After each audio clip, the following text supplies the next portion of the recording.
Hi, this is Mike Palmer. Thanks again for listening to Trending in Education. This is another installment of the best of Trending in Ed. This is, in fact, our most downloaded episode ever over the nearly 500 episodes in the series so far.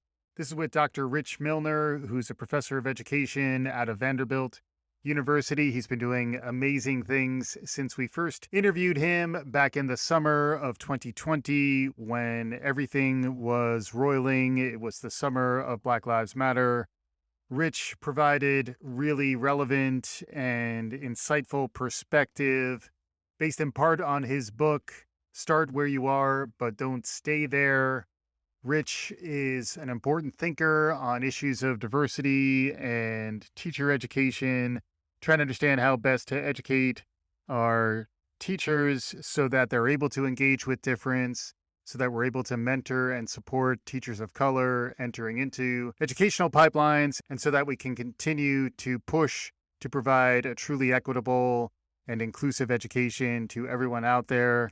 It was relevant back in 2020. 2 years later, it still certainly resonates with me. I hope you'll listen and enjoy, tell your friends about what you're hearing here. With no further ado, the best of Trending in Ed, my interview with Dr. Rich Milner starts right now.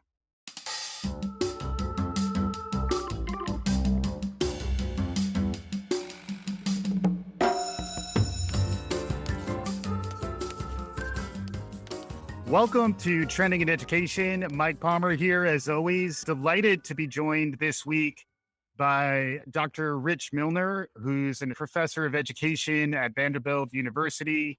He wrote a really fascinating book called Start Where You Are, But Don't Stay There: Understanding Diversity, Opportunity Gaps, and Teaching in Today's Classrooms.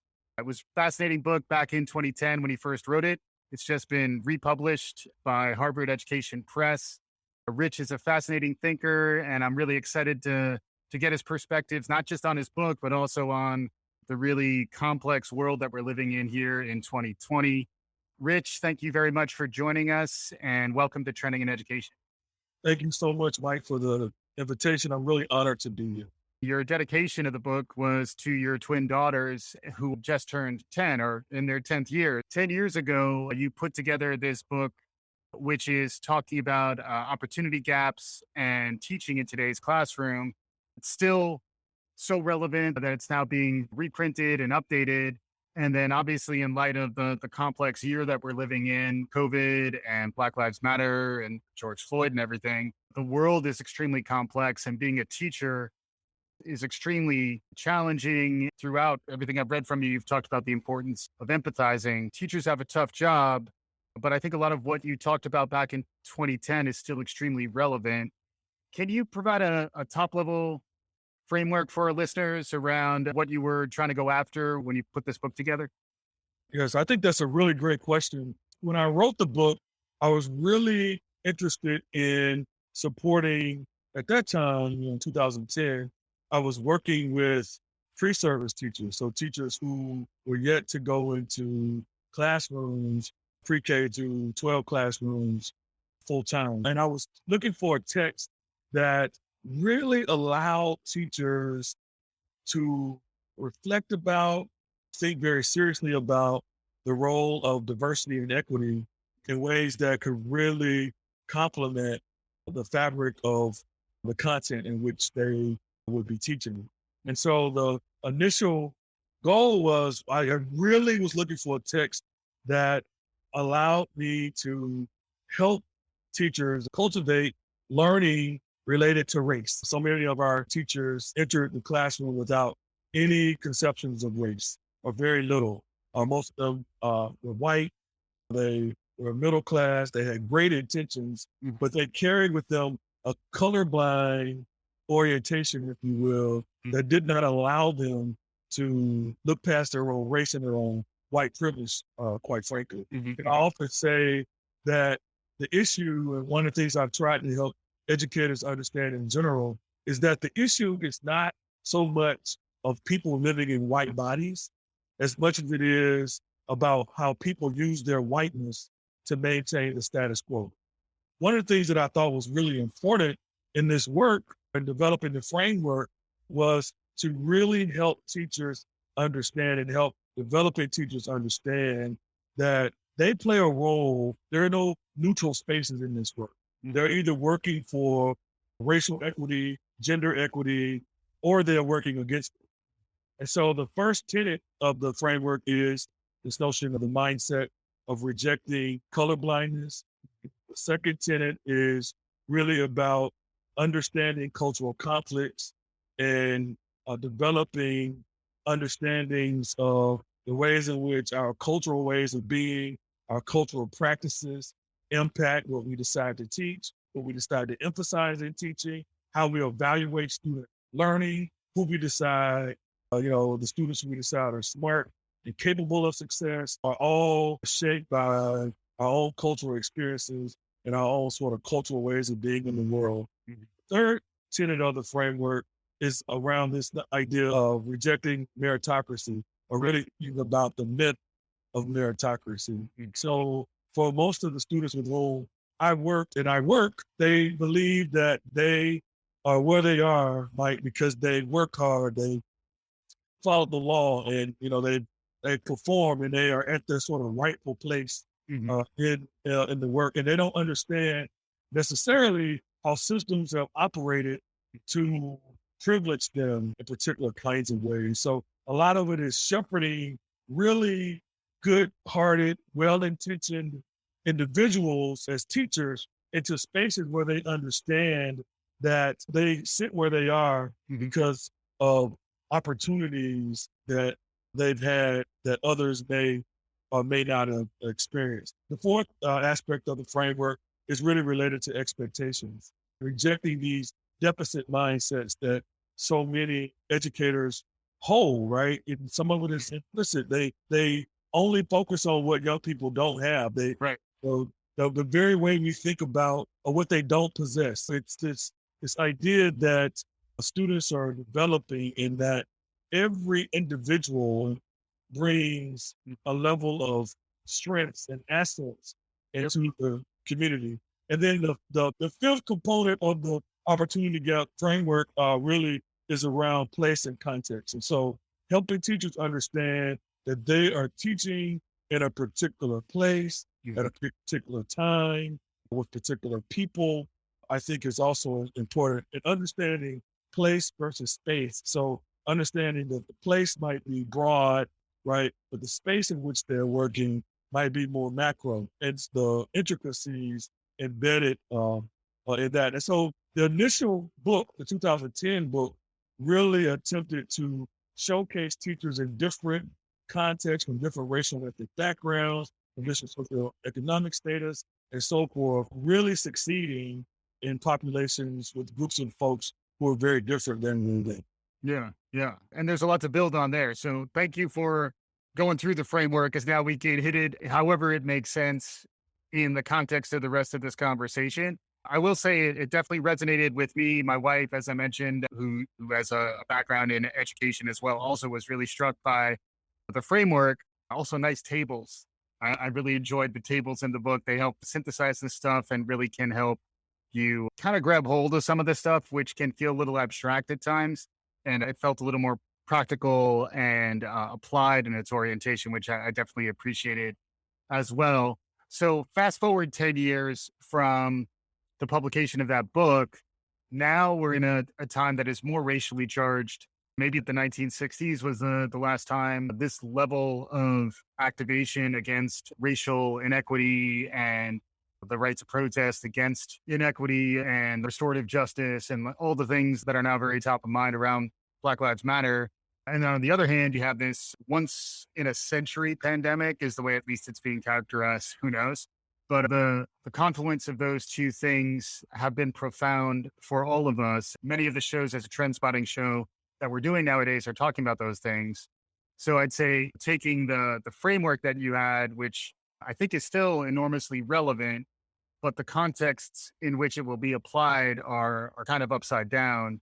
And then also I think it's a time to understand and empathize with our educators so that you know where their heads are at, so that we can be smart about how we train and develop them. I'm happy to go wherever you think makes sense, but I'd love to get some of your perspective on applying the framework that we were just talking about and reaching people in different ways in light of the fact that the world's been really transformed by the pandemic and the Black Lives Matter movement. When I wrote the 2020 edition of the book, when I updated, Hmm. the book was published at the very start of the year. So Right.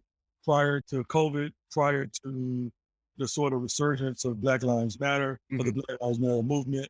And there are a lot of folks who are getting on the bandwagon of working towards racial equity, working toward, but this is work that Yeah. I've been doing for, decades. And Mhm. so, so a lot of the recommendations and a lot of the things that I have warned us against, those pieces are coming to fruition. I would say about 30,000 people have read Start Where You Are, Mhm. first and second edition. And Yeah. when I wrote the book, I really only thought like the students in my class would read it, Right. and really, my mom would read it, because that's what mothers do, Right. right? Or they Right. support their children. And so here we sit, and it's encouraging. And I really wrote it in a scholarly way, but I wanted to write the book, to your point, in a way so that people could pick the book up Mhm. and find it to be useful. Yeah. So the book really is written with tools and so forth, so that real people can pick the book up and make a difference. And so I transition, I still address the opportunity gaps in the second edition, but I also focus in with what I'm now calling opportunity centered teaching. And Yeah. that opportunity centered teaching, I think, really is a nice transition, a connected tissue, if you will, for the spaces in which we find ourselves now. I talk about the importance of relationship building as an anchor for opportunity centered teaching. It showed up in the first edition, Mhm. but I really honed in, and I was reminded of a situation with Nick Saban, who is the coach at Alabama. Mhm. And for those folks who don't know but Nick, let's just say he's a pretty darn good coach, right? Yep. Yep. Uh, and so some of his players were being interviewed, and the reporter asked the player, "So what is it about Nick Saban, right? That you get up early to do PT, you are so committed. It's almost like you'll walk through a wall for Nick Saban." And those young people responded by saying, "Yes, because I believe he'll walk through a wall for us." Mhm. Right? So Mhm. to me, that resonates, right, Right. Right. with where we are now in this moment. Like, our young people need to believe we will walk through a wall for them, right? And so what that means is we have a great responsibility, but we also have a great opportunity to reimagine what education is and is going to be Mhm. moving forward. We do Right. not have to go back to the way in which we have done education in the past. And so I'm more hopeful now, Mike, than I've ever been in Mm. my entire career. When I see the protests of young people, and I see the faces of young people from various walks of life, young folks who see and are willing to step up, and coupled with the fact that we are living through COVID, right? Right. Jeopardizing their own health for the Right. sake of racial justice. I am more hopeful now than I've ever been, in the past. And so with that, I think as teachers, we're going to have to really step up and recommit, reevaluate the ways in which we've done education in the past. One more thing, Mhm. there are people who talk about this idea of schooling versus education, right? Mhm. And I really hope that teachers, especially in this moment, do two things. One is I hope they will remember their why. Like, why is it? Like, because I think sometimes we, as educators, they give so much, we give so much, and we sometimes forget why we started this work in the first place. And Yeah. then secondly, I hope we're in places where we will say that we want to do away with, we want to reimagine schooling practices Mhm. that really perpetuate and maintain the status quo and push us towards racial, gender, sexual orientation, ethnic transformation in ways that are liberating for all of us. Yeah. That's great. Hope these days is something that is at times in scarcer supply than I'd like, at least. So it's great to hear you espousing some hope here. One of the things I thought was really striking in the book, in terms of its context relative to today, is that I think in 2010, and even prior to, say, May of this year, you would still have to make a case to say we need to feel comfortable talking about race in schools in K 12. It still may be debatable, but the debate is to a large extent, I think, lost. It's past. Like that moment is past. I think you can't not talk about race. Although I know folks will continue to advocate for it, and that's why we want to be ready, have folks like yourself, and I'll do my part to engage in that debate if folks feel like you shouldn't be having that type of conversation. But I feel like a lot of people are more ready to clear that hurdle maybe than at any other time prior. Well, do you agree? Is that really an opportunity to seize on now? Like our mindsets changed. Are white educators more ready to accept some of these mindsets as yes, I've engaged that in that way of thinking. It's an opportunity for me to learn, rather than maybe the more defensive. Yeah, other people are like that, but I'm great. Is the consciousness shifting that's happening something that's net beneficial to a lot of what you've been talking about in your book? Yeah, I often found when I started my work attempting to help teachers get better, I used to spend a lot of the first 3, 4 sessions of my of class sessions attempting to just make the case Right. that reps were stating it to their experiences. I'm finding more and more that teachers understand the importance of race. What I'm also finding, however, is that it's a challenge. It's still challenging for For them sure. to engage in ways. And so I think rather than vilify or critique teachers, you really have to develop ways to support them again in their journeys of getting better. But I would also like to add that it's not only talking about race. First of all, if you're in this profession, this is race work. Not because Rich Milner says so, not because you say so, Mike, because all the data points say so. Can you imagine an oncologist not studying or talking about an aspect of cancer Right. because that oncologist feels uncomfortable, right? Right. Right. Like this is race work.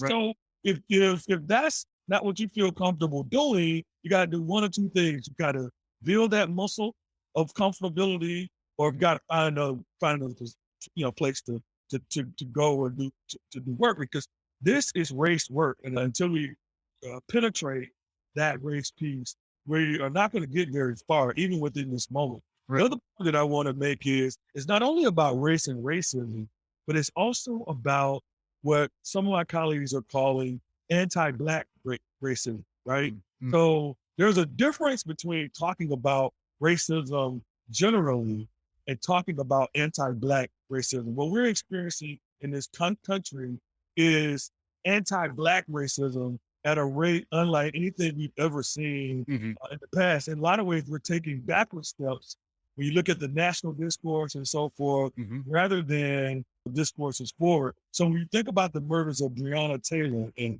George Floyd and Ahmaud Arbery and Rakia Boyd and Antoine Rose, you're talking about anti-Black racism, Mm-hmm. not simply racism. That's the first point that I think is going to be essential for educators writ large to think about, not only in pre-K, through 12, but also in higher education Mm-hmm. as well. And then the third point that I want to make here is sometimes we do everything in our power to talk about diversity and equity and inclusion broadly, but we won't say Black Lives Matter. You talk about relationship, Black students need to hear teachers say it. Like in this moment, I need to hear Mm-hmm.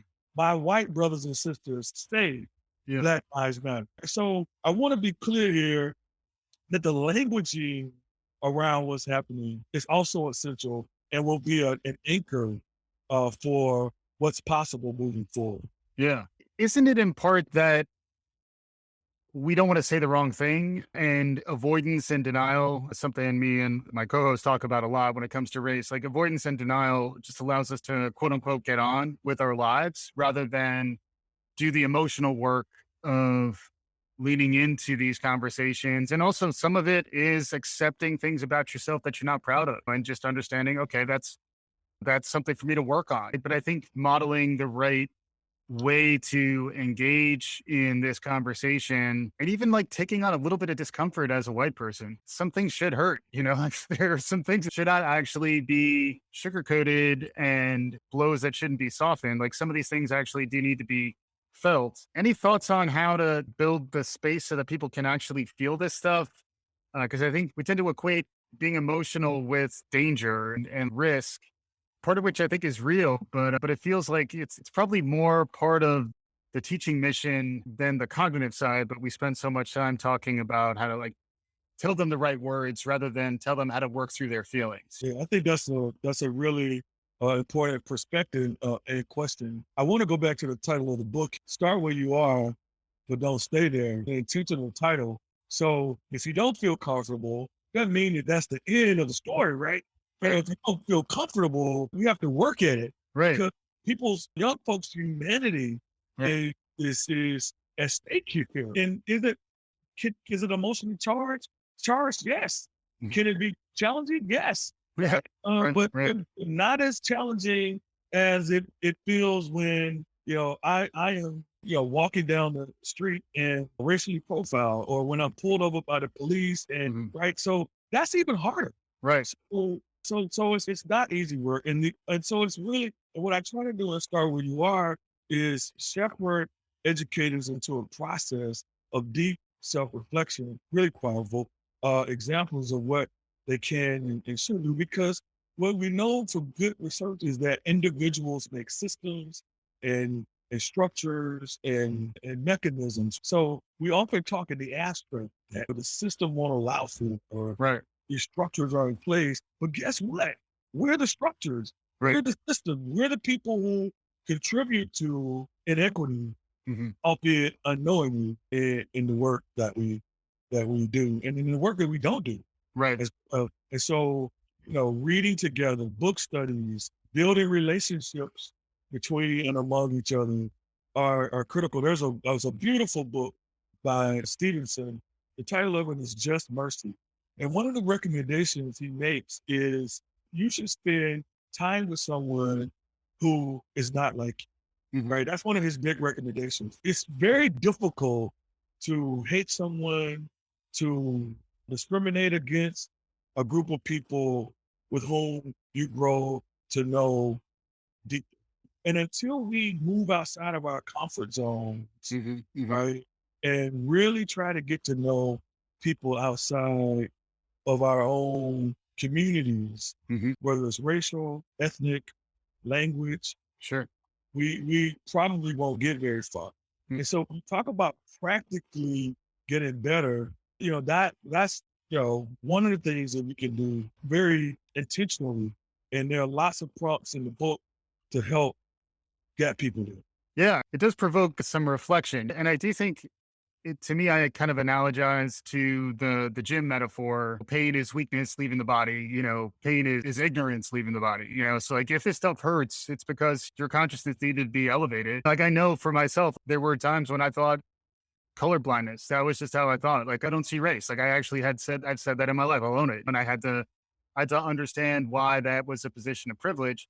But in some ways that made me understand it more, because had I not fallen prey to it, I wouldn't really understand that it was real and I wouldn't be able to embody it and then let it go at the same time. So I think I just feel like there's a real opportunity, and I liked the way you tailored the message to a black teacher in a context, to a white teacher in a context, and then tell it through the perspective of their individual story. It reminds me of Todd Rose's book, The End of Average, which I've talked about on the show before, where each of us contains so many dimensions and so much complexity that it's actually just bad science. It's your outcomes will be bad when you assume that we all behave like an average. Instead, we all behave like individuals. So get to know those individuals. The thing I wanted to get at a bit as well is the idea of being community based and being out where your students live, and also ideally living where your students live. Can you talk a bit about that? Yes, when we move to a place where we are able to spend more time together, I talk about it in the book in four ways. I talk about community immersion, I talk about community engagement, I talk about community attendance, and I talk about community investments. And I sort of talk about them in this hierarchical way. Like the highest level is when you actually live in the community Yep. of the students with whom you work. Mm. I realize that could be really complex when we think about charter schools or students who are not in neighborhood schools. But I found that to be one of the highest forms of what it means to learn from not only students, but learn from community members, Mhm. family members, parents, politicians, Mhm. as well. A second layer, is what I call community engagement, and it really allows for it, and it actually shepherds and expects teachers to to read and study aspects of the community and to attend and engage, not only attend, but to engage in councils and board meetings and so forth, where they're bringing they're not only taking, right, they're also offering their strengths and assets as well. Let's face it, educators inside of schools, it's just resource rich. Right. We are educators are resource rich, but sometimes those resources stay in the schools. Yes. What I'm suggesting here is community engagement means I take those resources that I have, not that I'm the savior Right. of a community, but that I have something to offer Mhm. communities in ways, and concurrently, I'm getting something as well because Right. I'm deepening my understanding of what's happening in community. Right. Community attendance, someone might show up at a basketball game Right. or the lacrosse game or whatever, Right. it happens to be. But that is a level of attendance and a level of community connectedness with Mhm. Mhm. that I think is really important for educators to consider. And then the fourth level that I talk about is what I call community investment is simply where do you get your haircut? Right. Right. Where do Right. you start and particularly in indigenous people who are, indigenous to that particular place? How do you invest your resources Mhm. in those places? What about the mom and pop shop on the corner who lived in that people who Right. live in? What about the restaurant that is owned by people in that community? How do you Right. spend your resources? Where do you go to the gym? Right. Right? When Right. you decide to go to the gym in that community. So there are lots of ways that we can think about learning from and learning with community. And those are just some of the examples that I attempt to outline in the book as real strategies related to what can be and what should be. Yeah. So you spend a good deal of time in the book talking to white people, like having white people be the intended audience because they are a large percentage, like a disproportionately large percentage of our K-12 educators are white. So that's really the source of the problem in some ways is re-educating that population who's already over-indexed on whiteness. And then the other problem is recruiting and developing non-white educators. Can you talk about those two dimensions? Because it seems like you've done a good deal of thinking about both sides of that equation. Yeah, I'm hoping more than anything that what readers get when they pick the book up and when they read the book is that I am suggesting that when teachers do the work across different racial and ethnic backgrounds, Mhm. they can be and are successful across difference. Right? Does that make sense? In my 20 years of conducting this research, what I've found for sure is that teachers of any racial and ethnic background can be and they are successful across racial, gender, other forms of difference. But here's the difference. They are effective and successful when they do the work. It's not only about being a good person or having a big heart Right. or having a friend outside of that your identity space. It is hard work at pairing and connecting both your own racial, ethnic, gender, cultural identity with that of others and making connections to the content, the subject matter in which you are attempting to teach. Yeah. Yeah. It's so much about empathy. That's the word that I keep coming back to. Just trying to put yourself in the context and perspective of the quote unquote other or the the student or the learner, and then also understanding what are you imposing on them in terms of your own model of who they are, and how much of that is based on real experience, how much of that is based on your own biases. Just being a little more comfortable with that.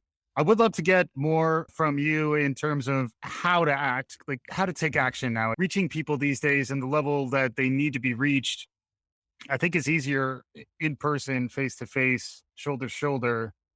How do we think about dealing with these issues when folks are also struggling with their health and their economic livelihood? Teachers are concerned about even having to enter back into a physical classroom, putting their own health at risk. How do you build enough time to develop the racial understanding and renewed perspective on that when folks are really struggling out there? I think that's a really an important point here. First place I would start is by saying that when we focus on achievement, if I hear one more person, I think I'm gonna scream. If I hear one more person talk about the fact that our most vulnerable students are going to be behind, Right. let's- right? And there's some validity to that. Let me just say, like, I understand that concern, Right. but shouldn't the foundational conversation be we want to make sure every person in our community is well. Yeah. Person in our community, and I talk about that in the Opportunity Center for psychological and emotional. On the one hand, absolutely, I understand that we want to make sure certain groups in our community don't quote unquote fall behind or don't But I don't care how great the curriculum is. I don't care how great your instructional practices are. If we are not deliberately and carefully attending to the psychology Mhm. of the mental health of our young people and our teachers, Yes. we're going to get the very best. So I wanted to start there. And what I've tried to argue in the work and what I've tried to advance is that rather than focusing on achievement, in fact, I would argue we don't have achievement gaps anyway. What we really have are gaps in caring, and we have Mhm. gaps in grace and gaps in vulnerability. Mhm. And then you talk about grace, administrators really need to have a lot of grace with their teachers. Mhm. And in a very similar way, teachers, I'm begging you, have grace Mm. with the students and the families with whom we're working. Mm. Part of how we get to and reimagine, again, thinking about possibilities and opportunities Mhm. here is we move we shepherd ourselves into a place where we understand that while you're hurting and the things that you're grappling with and going through, so too are family members. Mm. Some are your students' family members. On a macro level, I'm actually arguing, and I don't want to say argue, that's not what I mean, but I'm putting forth the notion that we should put a moratorium on standardized testing. Mhm. Right? I don't think in this moment that is not what's most important. Right. Test scores. We should put a moratorium on grades Mhm. that go on students' formal transcripts. Right. Right? Right. I Right. think we should, of course, we need formative assessments, Yeah. but again, how can we use this moment to get better? Like sometimes we think because we've done a thing in a way for so long that we don't need to, to make shifts. And so when we think about COVID and we think about Black Lives Matter, Yeah. like what's it gonna do when you turn in his or her their assignment? Right. What's it gonna do when a student, a young person can't log on Right. to the internet because Right. the internet is, they don't have access or Right. Right. with the computer, or when our older students won't see it? What are you gonna do when a young person we are face to face again, right? When a Right. young person doesn't have his, her, or their mask on, not a dress code violation. Like we have an opportunity Mhm. to deeply reimagine how we do school. When you think about what's really happening with this notion of push out, and by push out I mean that we often talk about it related to dropout, right? Mhm. From now, Monique Morris and others who really reconceptualize what's happening. And when we talk about how particular bodies are pushed out of school, Mhm. right? Let me give you an example. So Black students represent about 16% of the general population, but they represent about 32% of students who receive in-school suspension. Black students represent about 16% of the general population, but they represent about 40% of all students who experience outside of school suspension. What are you saying, Rich? What I'm saying is, when we talk about achievement gaps, no wonder, Right. right? When like the students are not receiving so many instructional hours. Right. Right. My point is, what can we do differently? We can reimagine push-out. Right. We can decide right now that we're going to amplify grace, vulnerability, that we're going to allow our hearts, right, to connect with our heads Mm. in the fight to try to get better. That's some good stuff. We're really at time, so I always love to ask our guests, what trends are you observing in the world? What's capturing your imagination these days? Sounds like we talked about a lot of them as part of the show, but any parting thoughts, like any things emerging? I definitely love the courage to have hope about where we're heading in education. I think that's huge. Any final thoughts as we wrap up here? Yeah, I really appreciate that question. I would start by saying that I always say that my best bet is on teachers, right? So in other words, do I think teachers are perfect? No. But when I think about the possibilities of what can happen in the lives of young folks, Mm. I am a living witness, as my grandma would say, of what educators can do, right? Mm. The power of what it means to have an educator committed to, the power of having an educator who will not let their students down, won't let them down. And so I am more hopeful, as I mentioned at the beginning of the segment here, that I am more hopeful now than I've ever been in my career. Mm. Uh, I hope that we will listen to young people. I've been pushing for a young people series where schools are consistently listening to young people. I'm pushing Black Lives Matter leadership team, Mhm. where teams of educators and students are working together to really tease out and peel back the layers of what that actually means. Mm. I'm pushing for the resurgence of what they call the morning meeting. One of the things I love about elementary teachers is they understand that you got to know what's going on. Mhm. And when those young people walk in, that morning meeting, allowing those young people to talk to you about what's going on with them. Why don't we stop that at third grade? Why don't we stop it at fourth grade? I think it's pre-K through, I teach graduate school. Yeah, I could still use it. Yeah, we need those opportunities. And then I would, just end by saying that teachers, we need you to be whole, and we need you to take care of yourselves as Yeah. well. When you eating right and exercising and reading and to sharpen your skill set and holding each other accountable with colleagues and so forth, we have a better shot of your being even more outstanding with the young people with whom you are working. Mhm. Profound words, deep stuff from Dr. Rich Miller, professor of education, Vanderbilt University. Where would you direct folks if they wanted to learn more, if they wanted to find out what you're up to? Yeah, absolutely. My email address is rich, RICH, dot Milner, MILNER, at Vanderbilt.edu. I check every email. It might take me a couple of days, Mm. but I respond to every email I get. And that I'm on Twitter at Rich Milner, MILNER. And so feel free to follow me, DM me, Mm. or send me an email and I will respond. What I've come to understand is that some students are going to succeed in spite of us. Other students are going to succeed because of us. Mm. Yeah, deep stuff. So thanks again, Dr. Rich Milner, and we'll be back again soon on Trending in Education.